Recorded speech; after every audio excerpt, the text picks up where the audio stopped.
Da er det klart for turen del 4. Turen del 4. Hvor går turen i år? Nå skal vi østover, så langt østover som vi ikke har vært. Det blir spennende. Hvor langt øst?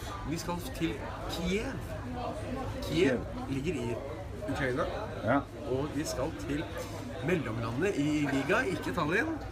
Vi skulle egentlig til Tallinn. Men det skar seg. Hva skjedde med Tallinn? Det ble kansellert, fikk vi beskjed om. Så Tallinn opphørte å eksistere. Tallinn er nå vipa bort fra jordens overflate. Så nå finnes bare Riga, så vi skal dra dit. Og så tar vi Fikk videre. en mail klokka 12 i går. Du skal til Riga, ikke til Tallinn. Gratulerer, du. Gratulerer, du vant en tur Valget folk på til... Riga. Nei, men det ble bra. Så Det er fint. kommer flyet hit etter hvert da. Så inntil videre så er det pause. Vi har fått en øl. Fått en øl. Fått en øl.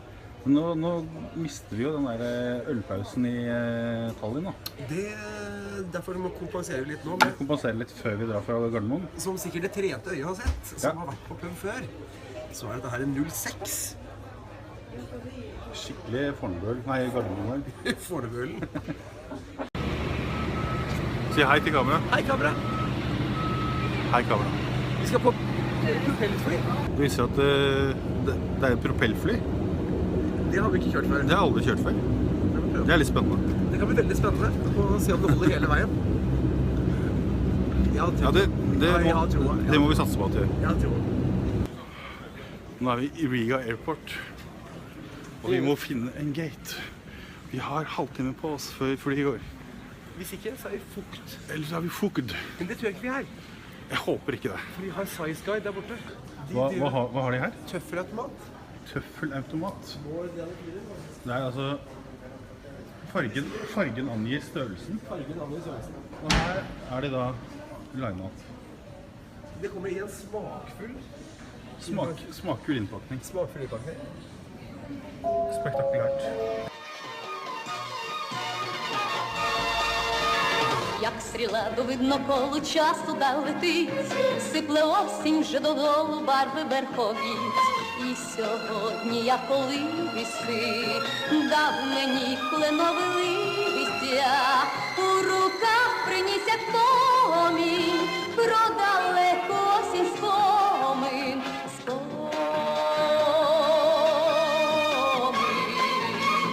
Не згаси вогонь, холодом долонь, спалах листя у волосся, я плету, щоб все збулося. Не згаси вогонь, холодом долонь.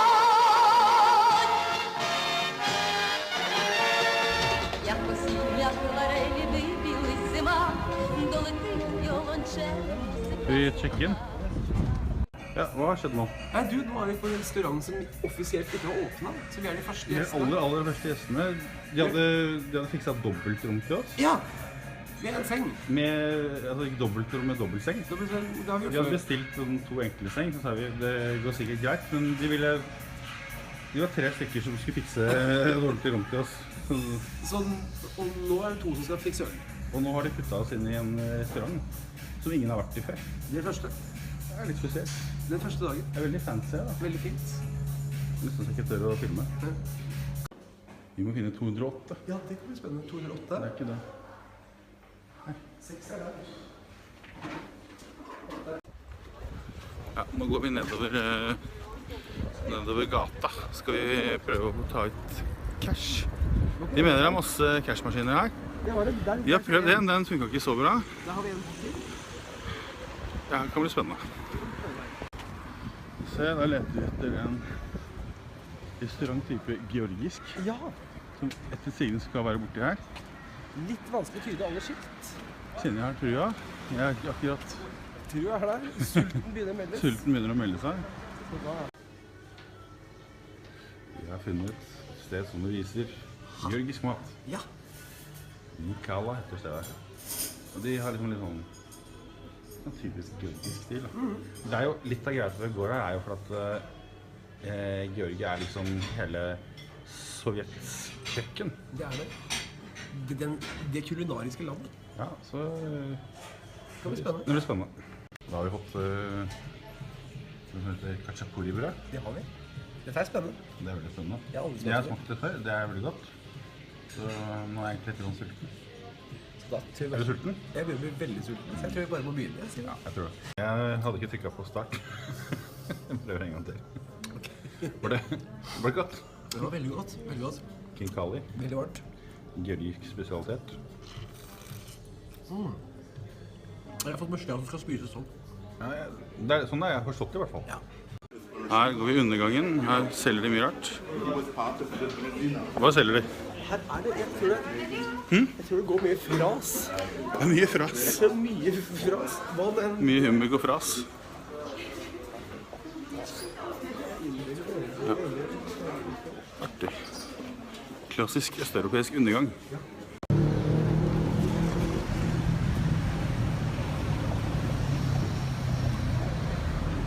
Her har vi funnet en mikrobryggeri-pub. Vi prøver denne. De har et skap med øl og en fotballkamp rett over.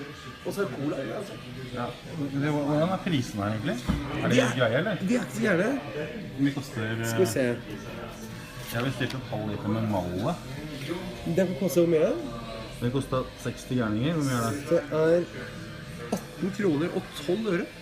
For en craft beer? Det er vel innenfor. Jeg vil påstå det. Er ikke det? Jeg synes det, altså. Det er også den billige utgaven da. Ja. Det er da 45. Ja, mye koster den. 13 kroner og 50 øre. 13 kroner. Er det flott? Jeg lurer jo på om liksom vi begynner å nærme oss Det Praha-prisen. er ikke så langt unna. Der fikk vi halvliter for 12. Vi kan gå tilbake og se på videoen fra Ja, vi 2015. kan sammenligne. Kjøre prissammenligning. Prissammenligning. Vi må snakke om den ukrainske valutaen. Ja, for vi er interessert i Den heter Hryvnia. Hryvnia. Ja. Det er en 200 hryvnier. Den har vært ca. 60 kroner. Og hva går det til? Den er rosa og ser sånn ut. Det er billig en dame på coveret. Nei, på...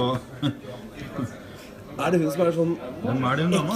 eks-sovjetisk skarpskytter? Eller er det... Hun har jo sånn tradisjonelle smykker på seg. Ok. Vi fant ut hva hun het. Hva heter hun?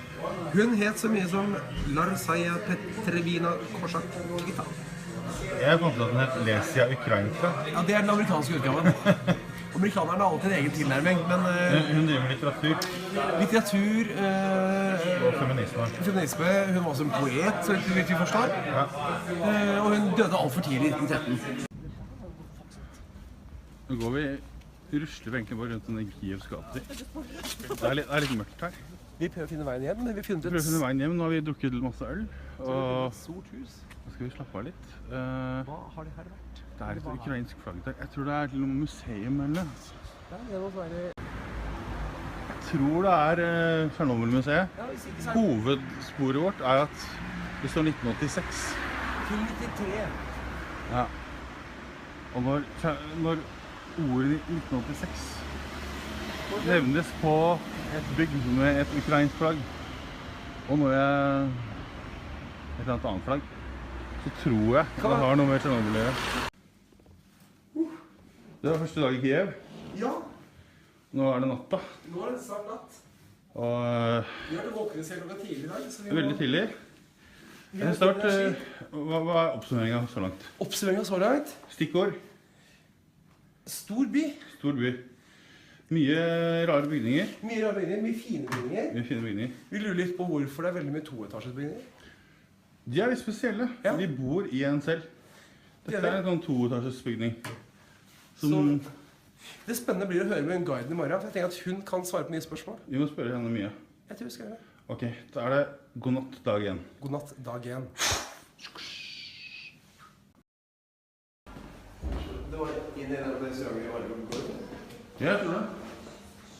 Vi får litt frokost. Dag 2. Good morning. Intrude. Vi har truffet for frokost. Det har vi gjort. Hva er dommen? Ja, Nei, foreløpig litt personlig. ja, det var litt spartansk møblert. Okay, so we're here now with Geir and Victoria. Hello. We're gonna have a guide for Kiev. We will. That's very nice.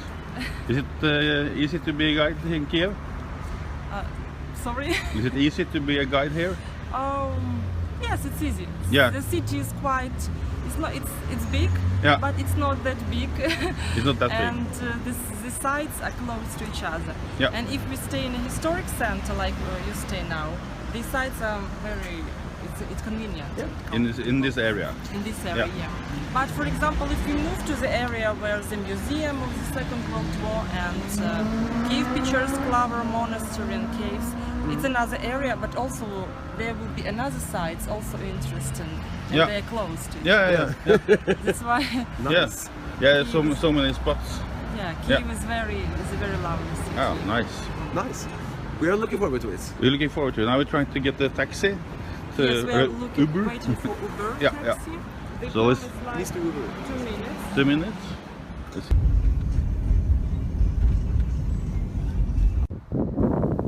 So how tall was this statue again? The statue is 100 meters. 100 it's meters. like the pedestal 40 meters, Yeah. and the woman itself is 60 meters. So together 100 meters. 100 meters. She's like huge. It just it looks very enormous. Yeah. So it's possible to get you see to the place where the pedestal. Yeah. It's like 40 meters. Yeah. By elevator. Okay, And yeah. you can get to the place where the shield is. Yeah. It's like you have to reach there by 2 elevators. Yeah. Then there is one distance when you have to climb like a Oh. ladder. It's very narrow. I don't think I'm of gonna course. climb. And what is more interesting, this shield, Yeah. it's shuddering on the wind. a little Oh, bit. really? It's a little windy today, so might stay away from that. That's why Okay, so we went to the World War II museum, but we were not allowed to film. This is what the entrance looks like. There we go. So actually this is the monuments which I told you, each Yeah. city hero, it's written for example Moscow, Leningrad, Kiev, and on the Victory Day when we celebrate, people bring flowers and put on this On this area? this city, yeah. That's nice. And it doesn't matter which city are you from, you can put at any. Yeah. So here are held holidays and celebrations. Veterans are brought here. Yeah. They make concert for them. The government. So this is where they celebrate it. Yeah, this Oh. on the square. It's a main celebration of the Victory Day. Yeah. The veterans are given seats. They sit and watch the concert Mm. of the youth. So all the buildings which are outside on the ground were built after the 16th century, in 18th century, because the caves were dug in 11th. Yeah, this is the site which is like UNESCO heritage site with the coffins of monks. But all the constructions, like for example monasteries, refectory churches, just cathedrals, churches, of course they were built with centuries. Yeah. Because Kiev-Pechersk Lavra developed during the 9th, like 11 till 19. Constantly was building. Da har vi vært i huler. Hva synes du om det? Uvant. Og Ivant, vi gikk, altså, det er ikke lov å ta bilder og sånn der inne. Nei. Vi gikk inne i noen sånn veldig trange huler med et lys. Og Talglys. hun guiden måtte ha på seg skaut og skjørt. Ja, Og så det var veldig trangt inn der, så hvis du møtte på noen munker, så måtte vi liksom bare stelle oss inntil veggen. ja, de har forkjørsrett. Ja, de hadde forkjørsrett. Det er sånn ser det ut der da. Husker du hva den het for noe? Hvem? Den kirka? Er de hulene? Etterpå husker jeg det. The Caves. Caves. What was the name of these caves again? Kiev-Pechersk Lavra caves. Kiev-Pechersk Lavra. Kiev-Pechersk Lavra monasteries and caves. in Yeah, the yeah, underground. yeah, Nice. A very UNESCO heritage site since 11th century. The caves are since 11th century. Yeah. But the cathedrals, of course, built with the centuries, like since Yeah. 16th, 18th, and later. Have you seen the? Yeah, it's, Yeah. I will show you where I live. yeah. Does today's Russia, do they take responsibility for it, or is it mentioned in the history books, or is it? I don't think they mention it like Soviet USSR wanted made genocide for Ukrainians.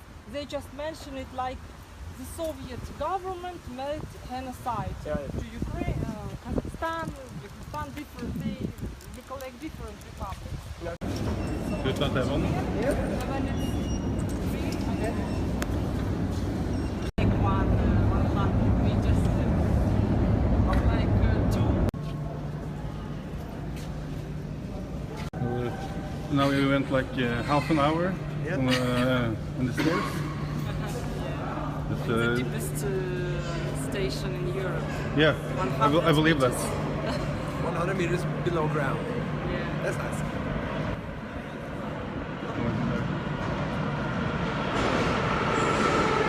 Before, so you can see the architecture of the buildings. Yeah. It really Yeah. looks like the end of 19th, beginning of 20th century. So this is like the main street. Yeah, the Yeah. main street of Kiev, the Khrushchev street. Here is the Kiev government. Just on the street, Okay. Kiev main. Khrushchev, very touristic place, Yeah, of and course. Yeah. tourists This is where they meet. spend a lot of time. Yeah.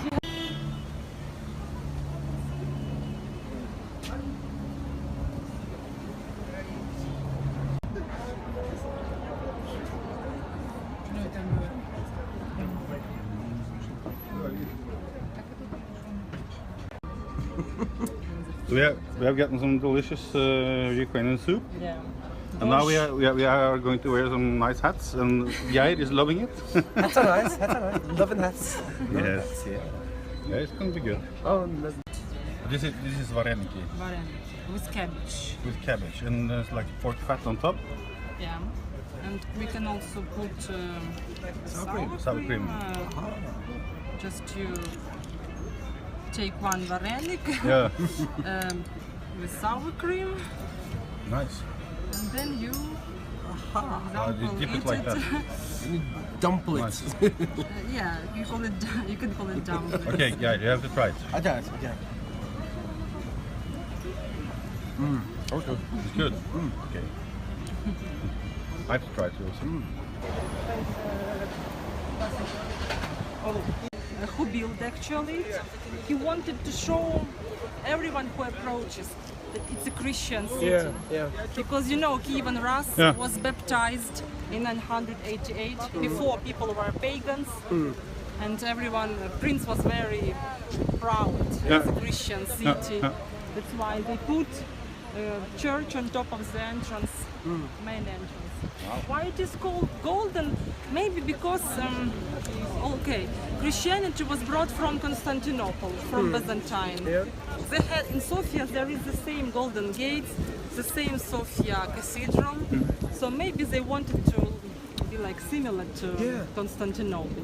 That's why they called it Golden Gates, because they were, of course, they were not made of gold. I see. So there used to be a wall of palace states going. So these are fortification. Yeah. This fortification was very like around the city. Yeah. And you can see that around this fortification people could go and see if the enemy is approaching or to... But this wooden structure, when Yes, was this this built? wooden structure, it's a fortification like a... So that's old too. No. Okay. The Golden Gates, it's a completely reconstructed structure. Yeah. Because of course they were dilapidated. First time they were destroyed by Tatar Mongols in 1240 during their hugest raid. And then just with centuries nobody cared about it, and it was ruined. Only in Soviet Union times and it was reconstructed. Yeah. But they preserved how it really looked. And They show the entrance, they show the ramp, the fortification structure. They show even the stone is laid in the way old Slavic people did it. So you can see that other part of evil holds like a head. There is a Ukrainian Cossack also, and there is a TV set representing the media propaganda, which is nowadays from the Russian side about Ukraine and all the tales which they tell. But the architect was Bartolomeo Rastrelli, Italian architect from Italian architecture. Yeah, he lived in St. Petersburg and constructed a lot of St. Petersburg palaces. And the emperor sent him here to Kiev to construct this beautiful church in Ukrainian Baroque style with some Italian Yeah. Feel to it, yeah. Extra.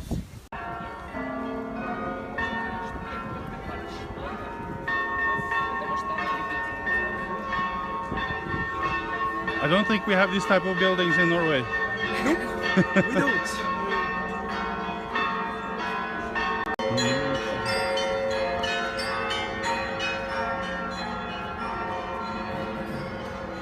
This cathedral is very important for Kiev because during the revolution, I mean this Euromaidan revolution, it opened the gates for protesters who were running from police and they hit them. Yeah? And the monks who live, they helped the injured people, they brought hot water. Var det skål? Nå er det skål. Nå har vi gått rundt. Det har gått rundt, så rundt, så rundt, og rundt. Det har gått mye. Jeg har fått en lærepenge. Lærepenge om Kiev. Lærepenge i Kiev, som av Kiev i Kiev. Av Kiev i Kiev. De kom ganske heldig ut av det, føler jeg. Ja. Nå sitter vi midt på Maidan-plassen. Som ser sånn ut. Der står det Ukraina på ukrainsk. Og nå har vi akkurat ferdig med å drikke øl på sushi-restauranten. Ja, det er vi. Og vi skal vi se, nå går du litt i zoom her. Litt i zoom her? Ja. Vi har funnet at det er et eller annet sted det går an å spise en eller annen retning. Så i lende. Så i lende. Cirka så i lende. Cirka så i lende. Så vi går mot det som lyser. Det er kanskje... Vi går alltid mot det som lyser. Følg lyset er alltid en god løsning. Følg den gylne kalven. Følg den gylne kalven. Her er det litt usikker hva som skjer. Ja. Bak Freedom's Our Legend, hva skjer seg bak der? Er det sånn überkommunistisk hatobjekt? Det vet vi ikke.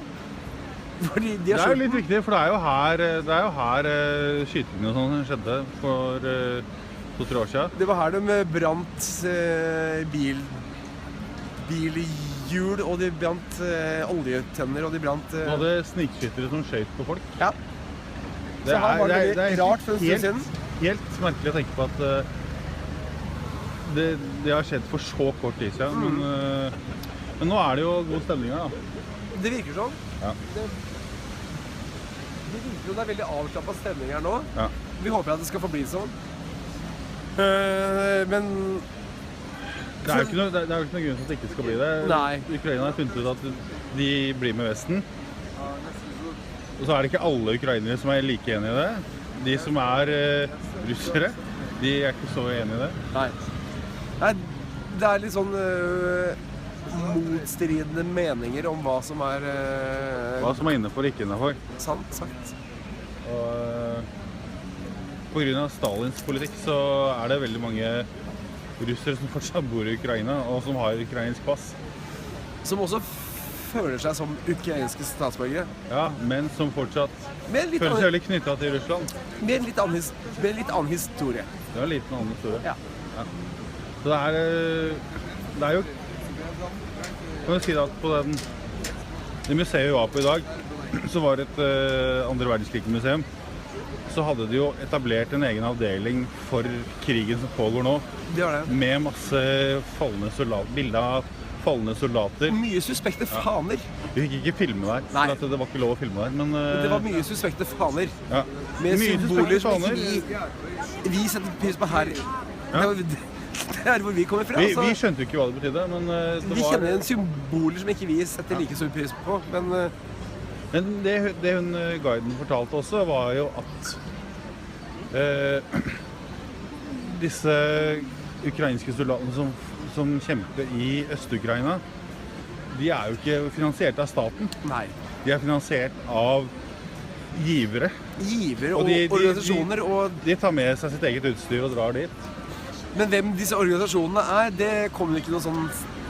Det er alt. Vi kommer Det ikke så er mye veldig som er litt mye inn på det. mye sånn gråzone-ting. Det er nok visse organisasjoner som ikke vi stiller oss bak. 100%. Det vil jeg tro. Hvis politisk agenda er det vi kaller for politisk vrakgods, tenker Ja. jeg. Det er en del, Ukraina har jo også problemer med nazisme. Nynazisme. Det er ikke til å komme utenom det. Nei. At, Men det vi har har vært en del sånne krefter. Men vi har sett veldig lite nazi-slagord på veggen Ja. og Men det er spraymaling nok ulovlig. Ja, det er jo sikkert, men Og kommer Ukraina det vil ut? fortsatt være pro-Vesten. Sånn at de vet jo hvor upopulært nazisme er. Sånn er det bare. sånn er Nei, det. nå går vi og spiser. Det gjør vi. All right. Igjen, alt er så voldsomt dimensjonert. Hello. Jeg har akkurat fått en apekatt på... Ja. Das kann man. Når du får det Ok, vi ble akkurat høslet litt av en apekattmannen. Det var morsomt. Og det er greit. Litt dum turist. Og Det var bare en ape som skulle lage. komme bort og bare gi meg en apekatt. Og Pass på han.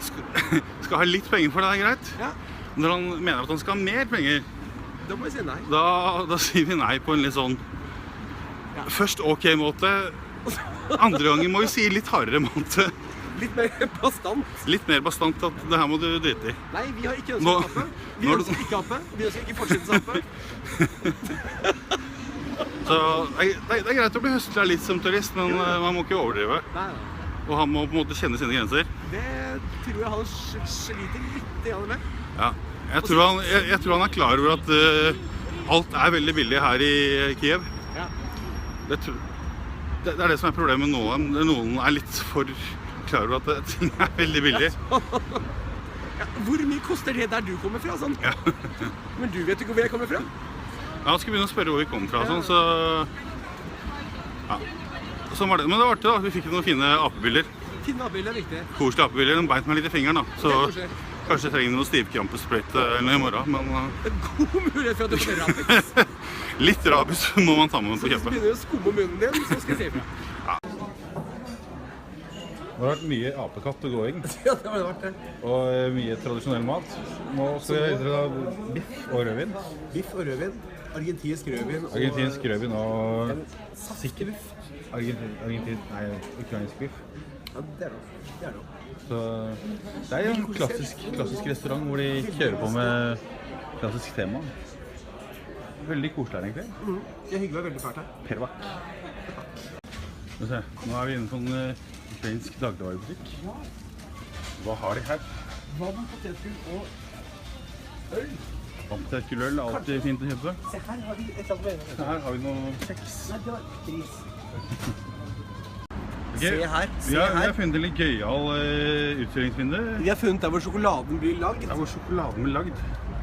Dette er en godteributikk med masse rare fabrikkinstrumenter. Som Det er lager litt sånn bare sjokolade. Og se her, i det røde lyset. Der står det en som jobber hele dagen for sjokolade.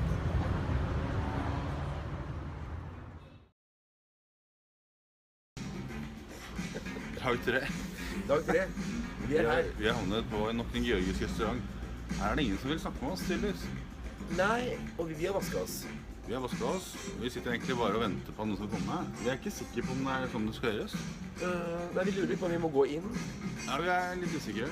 Men så... Det er en dame her som Vi er ikke helt går sikre rundt. på om hun jobber her. Nei, vi er litt usikre. Hun har ikke kommet bort til oss.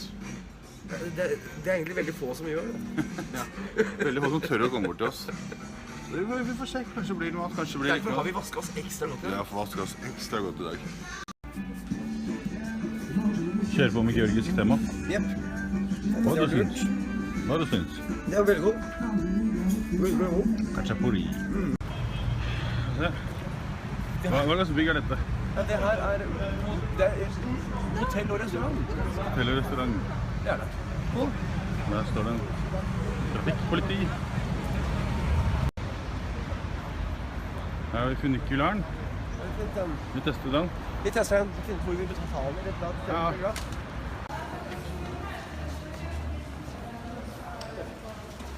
Skal vi kjøre snart? Ja, var det greit. Venting er gøy.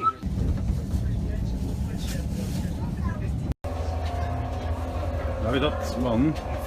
Ja, vi var sist inn og først ut.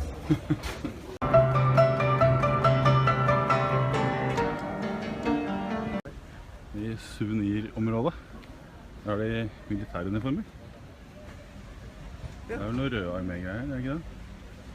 Men det der, hva er det for noe? Det er flyvåpen. Flyvåpen, ja. Hva er det vi har bestilt nå? Vi bestilte 2 glass. Vi bestilte 2 glass uten noe som helst. Ja. Så da blir vi sittende her og se på 2 glass og paviljong. Flott paviljong fra 1200-tallet, sikkert. Smir fra 1200. Det var første paviljongen som ble lagd av kong Jaroslav. Den ondskapsfulle. Den ondskapsfulle. Ja, da Da sitter har vi fått en god øl, som er...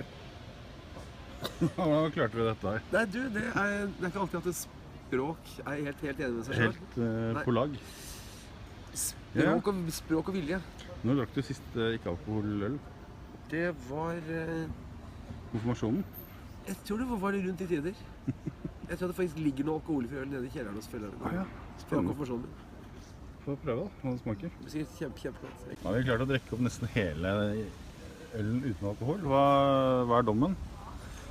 Ja, det var en stund siden jeg hadde drukket alkoholfritt øl, så det var godt å få tilbake smaken. Godt å få den tilbake. Ja, men jeg lurer, det er sånn Var den frisk? på sin måte. Var den kald? Ja, På sin måte? det var kald, det var faktisk kaffe. Ja. Men Da var du heldig, for det var ikke min. de var ikke kald. Det var mer sånn kroppstemperert. Kroppstemperert og lite kullsyre. Stuvarm. Ikke så veldig mye skum. Smaken var god da. Smaken var... Fortreffelig. Smaken var den var. Vi hadde egentlig tenkt å helle den ut, men så... Så kom det en Hvis du filmer bort barnefamilie. på paviljongen, så satt det seg noen der. Noen satt seg der, og da... Og så sitter hun bartenderen der og sier at hun kaster sånne ormeblikk hele tiden. Hun er tydeligvis veldig misfornøyd med det. Den der. Så jeg vet ikke, vi får bare se. Jeg tror ikke vi betaler og går, altså. Vi fant en bar med ikke-alkoholfri øl. Det var ikke dårlig. De har markedsført seg sånn. Ja. Vi har også ikke-alkoholfri øl. Men har de jazzkunder? Jazzkunder, det vi kan spørre. Har dere jazzkunder? Er det penger i bøssan? Vi er tilbake på Craft Pub. Ja. Craft versus Pub. Hvem? Nå må jeg også spise. Ja. Det er svingeribbe og poteter Med saus. med saus. Og brød. I sak. Brød synes jeg også er greit å... Brød må ha. Brød må ha. Det er en viktig del av alle måter. Vi var i Tsjekkia, da fikk vi også lukt til ribbe. Det stemmer det. Så er det hjemmelagd øl, da. Ja, det er fint. Ikke så kaldt, men Veldig, altså det er smakfullt øl. smakfullt. Smakfullt øl. Skal vi se. Der er bardisken. Jeg har litt Davidson-flagg. Med sverd. Siste kvelden. Ja. Vi har vært og egentlig bare tatt litt med ro i dag. Ja, vi har tatt litt sånn rolige spaserturer i kupert terreng. Og drukket litt alkoholfritt øl. Det var veldig hyggelig. Igjen. Det var kjempehyggelig. Sånn, kan vi unngå det sånn i fremtiden, så vet vi hvor vi skal gjøre det hen. Absolutt. Nei, men nå har vi egentlig bare hengt litt på noen puber. Og tatt det ganske med ro. Ja, spist veldig god middag. Ja, just en veldig deilig ribbe. Sinnssykt god ribbe. Og da tenker vi egentlig bare å ta litt tidlig kveld. Ja. Vi skal videre til Polen i morgen. Ganske så tidlig. Ja. Så her går vi da. Så nå er det snart bye bye Ukraine og ha det hei hei Polen. Så det blir morgendagens prosjekt. Det er dag 4. Dag 4. Sko må på. Sko bruker å være en essensiell del av det å komme seg ut og fram. Det trenger ikke være det, men Kan gå barbeint. Vi prøver sko. vi prøver. Det er da siste vi ser av Ukraina. Og nå er det Nå er det Polen. Polen kaller. Polen kaller. Polen kaller, og vi skal dit. Har du tro på Nordpolen? Jeg har alltid tro på Polen. Da er vi på airporten i den andre flyplassen som vi ikke var på første gangen. Og har bestilt oss, vi skal bli kvitt noen sånne småpenger. Ja. Vi har kjøpt oss pølse og cola. Colaen har vi fått. Kaffe. Og kaffe, og pølsene venter vi på. Så får vi se, ting koster ikke så veldig mye penger her, så vi har funnet ut at liksom på hver seddel vi har, så er det en gjennomsnittlig verdt sånn ca. 30 øre. Cirka. Så vi får se om det er noen røde korsboks. Røde Bosch, det finnes. Røde Bosch-koks borti her. Koksbukser, det finner vi. Koksbokser.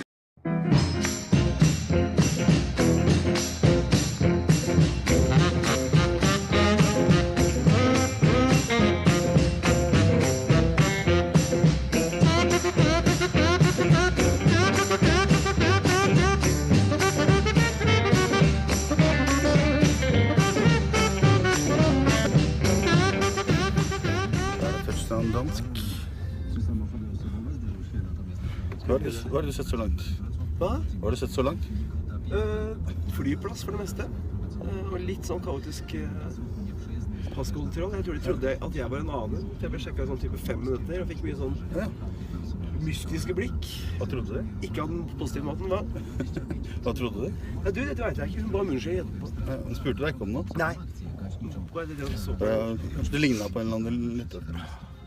Det kan være. Foreløpig så er en propp i øret som jeg gleder meg stort til skal forsvinne. Til å få hørt? Ja, så... Da har vi ikke den busstasjonen med alle bussene. Det er til og med funnet sted å kjøpe billett. Det var ikke vært verst. Men det fant vi ikke med en gang. Nei. Det var... Vi gikk til informasjonskontoret, og hun sa gå opp dit. Jeg selger ikke billetter. Og så sa han det en gang til for å være helt sikker. Det er Så det var den vi fant frem. greit. Så nå er det vei. Nå er det snart på Nå vei. skal vi til Torun, som er en sånn liten by et par timer sør for originalt. Litt mer midt i Polen. Middelalderby. Middelalderby. Det skal være.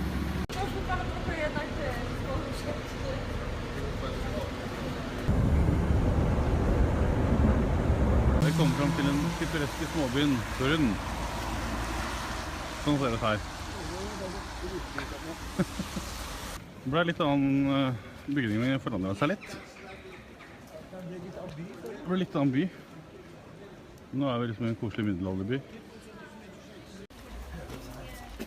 Vi fant hotell. Vi skal inn her. Vi har fått rom nummer 1. Vi har en bakgang. De som slår seg på.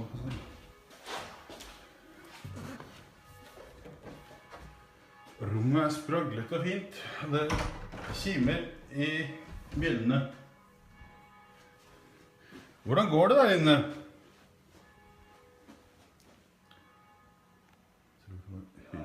Høy grad av konsentrasjon.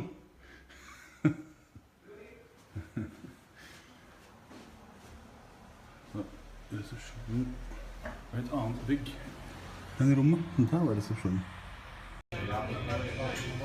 Vi har funnet piroghuset. Piroghuset. Vi spiser pirogger, som er typisk polsk nasjonalrett. Er det ikke det? I hvert fall rundt omkring her. Da var piroggene fortært. De var der. Og vi ble så mette at vi bare tenkte at vet du hva, nå må vi bare gå og slappe av litt. Vi har tross alt reist langt. Vi har reist langt i dag. Langt om lenge og lenger. Så nå blir det en litt tidligere kveld enn vanlig. Men jeg tror vi overlever det, altså. Jeg tror også det går mye muligheten til å... Får vi se litt mer av byen i morgen. Så blir dagen i dag litt slapp av dag. Og det er greit. Ta litt sånn historie da. Nå står vi i Copernicus ikke i vår hjemby, men hjemgate. Hjemgata. Og han bodde der, så det er sånn museum der borte som vi tenkte vi skulle kikke innom. Det må til når vi er her. Jeg tror vi faktisk står i gata. Det er gata oppkalt etter ham. Ja, det står det. Copernica. Og han var jo da den som fant ut at planetene roterer rundt solen. Det er liksom hans greie da. Her er da museet. Er det åpent da? Det står at det skal være det. Ja, fant vi ut at Museet er stengt i 9 måneder for renovations. Det passer oss litt dårlig, for Passer oss litt dårlig, mest sannsynlig ikke tilbake. Vi er mest sannsynligvis ikke her da.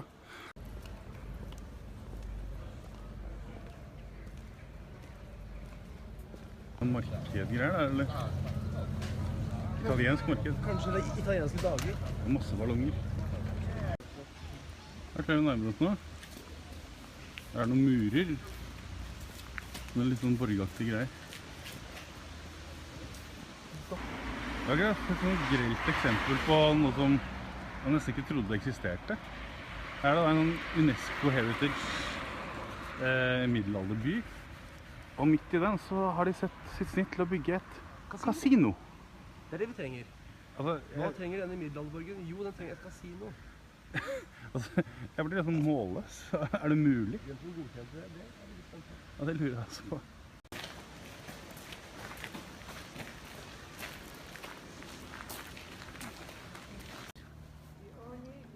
Det er midt i borgen. Han har ikke anelse hva han sier, så vi får ikke utbytte henge med han. Det er masse fine flagg her. Og noe slags bålsted. Gapestokk for de som ikke oppfører seg ordentlig. Gapestokk. Katapulter. Der må jo være det tårnet. Ja, der har vi nok tårnet. Så dette her er tårnstrukturen. Ja, jeg tror det er. Rambok.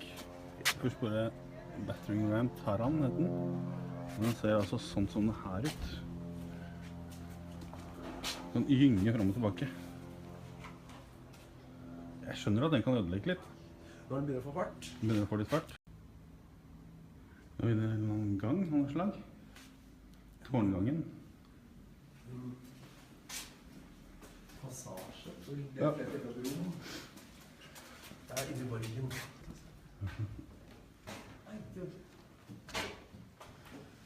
Her er noe å sette opp gjennom tidene. Dette er altså Gisla-elven. Så det er liksom koselig på andre siden der, men det er litt kongelig ikke. Nei. Jeg ser det ganske sterk strøm i elva, så jeg tror ikke vi skal prøve å svømme. Skal vi ikke prøve å svømme? Vi har ikke tatt med oss badebukse heller. Vi kan så gå gjennom vasse. Men, Ja. Blant universitet. Collegium Maximum. Det er en liten park. helt sikker på hva de underviser. Statsvitenskap. Ja, det er mye løver på fasaden. Kanskje det er zoologi. Det må nok være zoologi.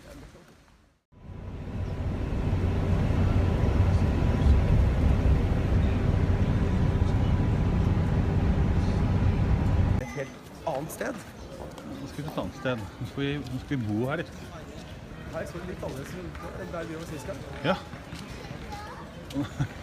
Her er det til og med Paris i jul.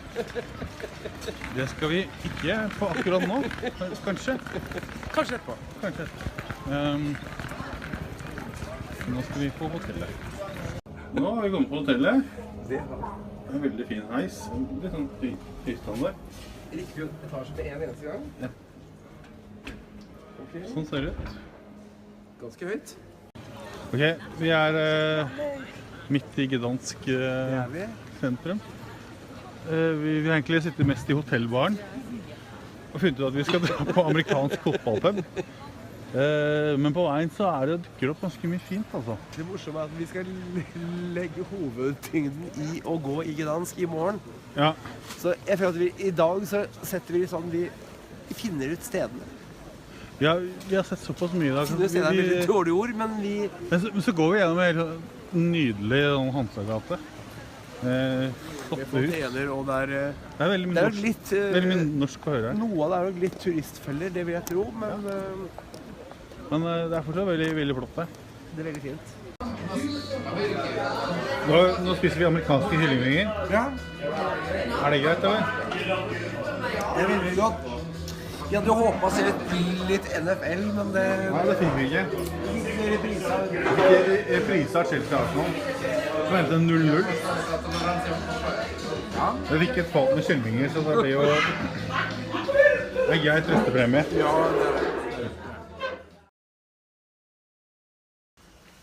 Dag 5. Dag 5.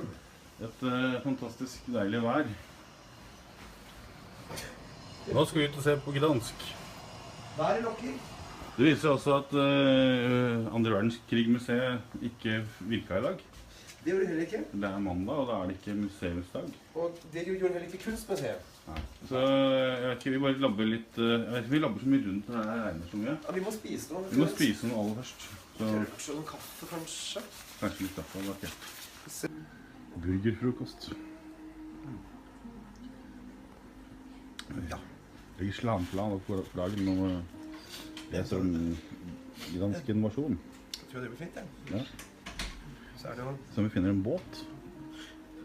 Så kommer du på den øya. Ja. Der var det invadert i Andre verdenskrig startet. Se om vi finner den. Skal vi ta piratskip her? Det blir fett. Starszy powstał między innymi pierwsze gdańskie statki z naprawdę pierwsze statki pływające. Hva hører vi? Det kommer nå. Vi skal ta Podane w Stakiusie miał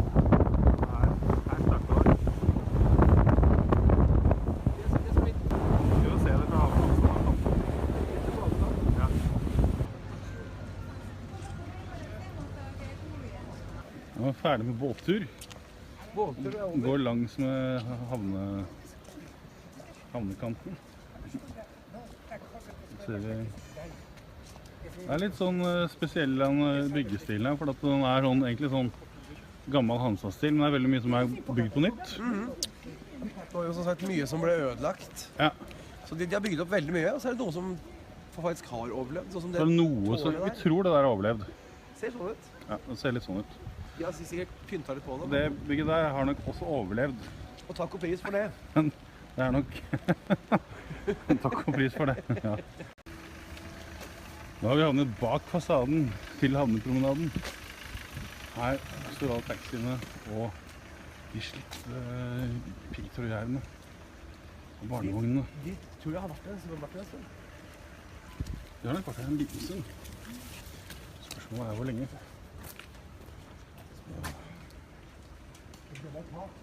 Gamle tak.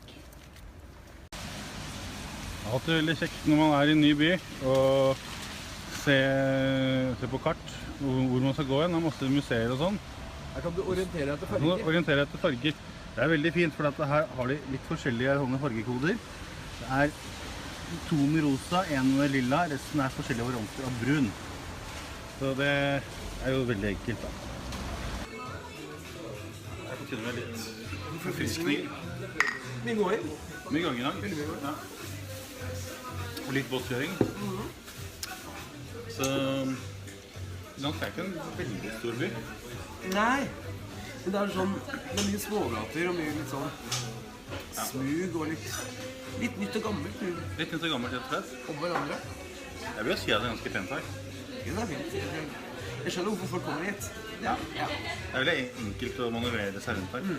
Så er det sånn at det er mye sånn souvenirbutikker jeg føler at jeg ikke har. Ja, de snakker ikke til meg.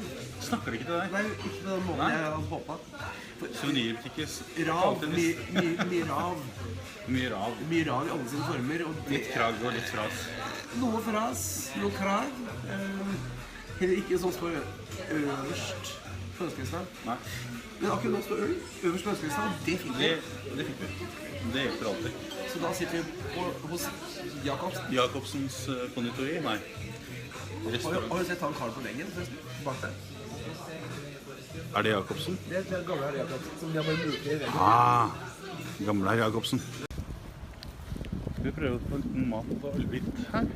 Her står det. De lover best beer in Gdansk. Og veldig mye små vinduer. Veldig mye små vinduer, ja. Ja, så var det. Slags hotell, jeg lurer på om det er inngang der foran, ja. Jeg lurer på. Retten over alle retter. And. Hvordan var denne? Mye av noe, det er mye av noe. Det er mye and. Jeg tok en forrett, så jeg vet ikke helt om jeg burde gjort det. Jeg begynner å lure litt nå. Sånn, da er vi ferdig med å spise og drikke på hotell, eller på Brovornia. Brovorne, eller Gdansk. Ja, og der ser vi Pariserhjulet som er rett ved siden av hotellet vårt. Vi kaller det for Gdansk-hjulet. Gdansk-hjulet, ja. Det som er litt med denne byen her, er at det er mye sånn, kanaler og småbasseng her og der. Det gjør at det å bevege seg fra A til B, da må man alltid forholde seg til hvorvidt det er broer. Ja, og det er jo ikke alltid at nå har vi har egentlig stort litt mye på Google Maps. Vi har stort litt mye på Google Maps. Og det er ikke alltid at de er helt enige med seg selv, så det er mulig at det var en bro før, som Men ikke er nå. den er ikke der. Nei, så vi ble sånn... Nei, så nå driver jeg litt sånn der, skal vi finne et nytt vannhull? Eller skal vi gå til venninna vår i 8. etasje? Det er en bar i 8. etasje. Det finnes jo bare i 8. etasje, Ja. og Vi kan jo gå over på andre siden, så ser vi om vi... vi kan gjøre det. Om det er noen steder vi som blir virker inspirerte. forlokkende. Ja.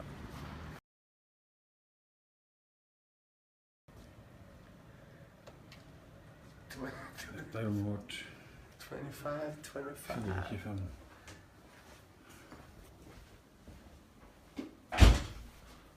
Her ser vi utover.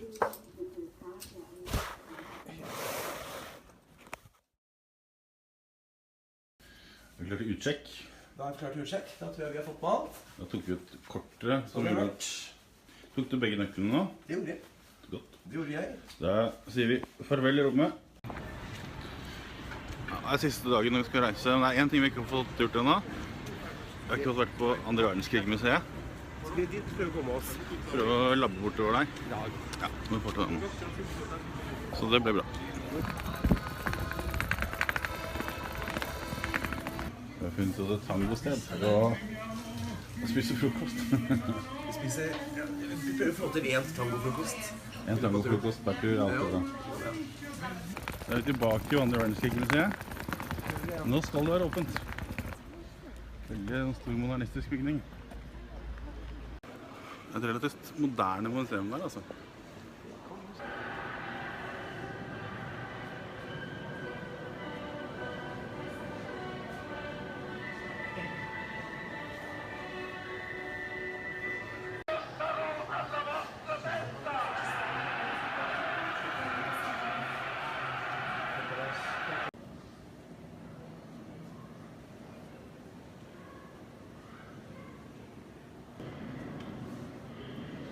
Vi går.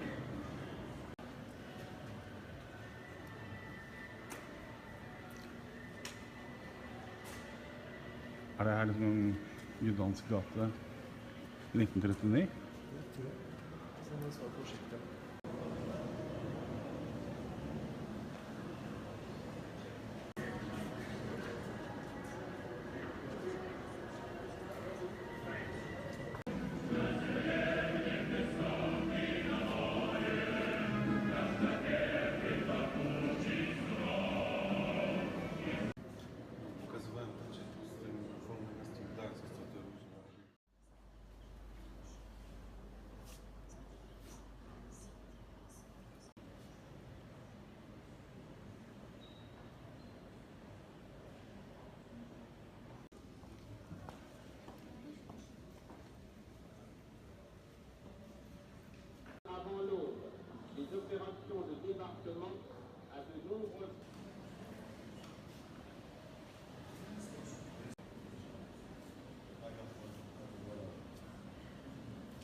Da er vi ferdig med museet. Da er jeg ikke enig med at det var veldig bra. Veldig bra, veldig forseggjort. Det virker veldig nytt. Veldig stort og nytt. Stort. Ja. Så det var veldig fint utstyr. Det var kult. Nå drasset vi på litt bager, så vi fant ut at vi gidder ikke å dra på verftet. Gdanske verftet som historisk viktig, men det finnes masse fine bilder av det også. Vi har fått med så mye annen historie, så vi kan... Ja, vi har fått med så mye historie. Jeg lurer på, skal vi få oss en kaffe eller noe sånt, eller? Det hadde vært noe. Kaffe tror jeg på sin plass nå. Kaffe. Hva synes du om toalettene her i Polen? Toalettene i Polen, nei, de er merket på en litt spesiell måte. Ok, Ja, i hvert fall de har det. er det ikke merket på vanlig måte? Nei, du, jeg har vært borti mange måter å merke toaletter på, men jeg har aldri vært borti denne her før. Wow. Sirkel og trekant opp ned. Ja, det sier jo seg selv. Dette er en sånn gjettekonkurranse. Hva tror du? Sirkel er vel mann, kanskje? Ikke her. Ikke her, nei. Ikke her. Ok. Jeg trodde liksom... Jeg lurte litt på om det var sånn inndelt etter... Dette høres kanskje litt barnslig og teit ut, men... Ja. siden det har noe med kjønn å gjøre, Ja. så tenker jeg sånn, kanskje trekant. Trekant. Der skal ikke jeg inn. Ja, nei. Nei. Så du gikk rett inn på sirkel? Rett inn på sirkel. Hva fant du der? Der fant jeg en kvinne. Fant du kvinne? Og jeg snudde på her. Og ba om unnskyldning på alle spøk jeg kan. Det som også er fint, som også er en liten tilleggsinformasjon, Ja. de driver med noe som heter lokk på pissoir. Det vil si, Oi, ja, det har jeg aldri vært borti før. det er litt, jeg synes ikke det var så veldig hygienisk. Det er annerledes. Ja, det så litt ekte annerledes ut. Så det, Hvilken bygning er det her? Det er en kulturbygning.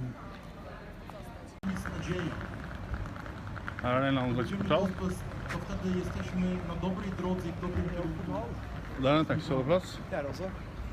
Vi skal snart til flyplassen. Er det et tegn? Jeg tror kanskje det er det. Kanskje det er det. Kanskje det er Jeg det. lurer på det, altså.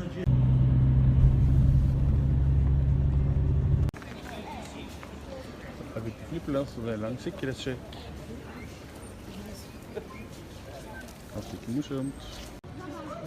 Man har lite penger igjen, og man må gå på sparebuss, så finner man en rett som koster akkurat det man har igjen. Denne gangen ble det en potetdumplings med noe soppsaus, og en cola på deling. Cola på deling. Det blir godt. Det blir kjempegodt. Det blir spennende. Og vi har god tid. Og det er best taste, så der må det være best taste. Det er nok best taste. Aller best. Hvis ikke så klager vi. Det gjør vi. Der kom potetdumplings Ja, med soppsaus. Hvordan var det? jeg synes den var veldig god. Ja, Den var sånn flyplassgod, hvis det er et Flyplassgod. Hvis det er et begrep. spennende. Ja, jeg gleder meg. Ja, nå er jeg sulten.